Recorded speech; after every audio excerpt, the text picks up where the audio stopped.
Welcome to this Windows and Computer channel, and this is a quick update to last week's updates, or the bug fixing updates that were released for the May 2020 update. So if you're on the latest version of Windows 10, version 2004, you had a bug fixing update. One thing comes out of the updates that some people are reporting, and it's the fact that some people report that they're losing internet connectivity after they have updated to the last bug fixing updates.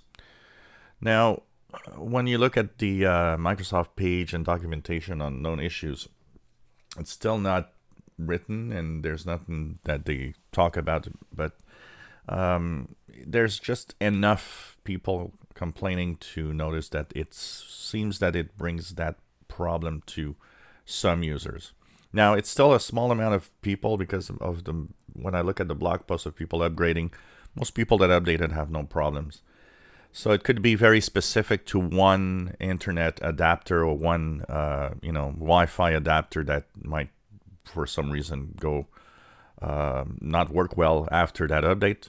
So it's often the case, or something about it. One thing for sure is that I've seen some people report that they have actually updated their Wi-Fi and Ethernet adapter drivers, and that it was okay after that. So it could also be that some people are reporting that problem because of an old driver that doesn't work anymore.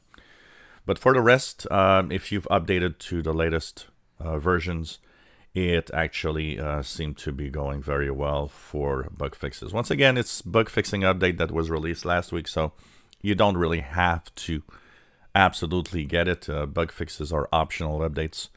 And, I always say if your computer works fine and you have no problem, why start messing with updates that are not required? So you just ignore them. For the rest, of course, we'll have Patch Tuesday coming up next week, as next week is the second Tuesday of the month. So, but for the rest, the update seems to actually work very well. It's always the case of making sure that your drivers are up to date when you actually use your computer. And one of the ways to see that, if you have a branded computer, an Acer, a Lenovo, and so on, or HP, make sure to go to the manufacturer webpage, check your own model, and make sure that you have the latest drivers that they offer. Often it fixes some bug issues. If you enjoyed my videos, please subscribe, give us a thumbs up. Thank you for watching.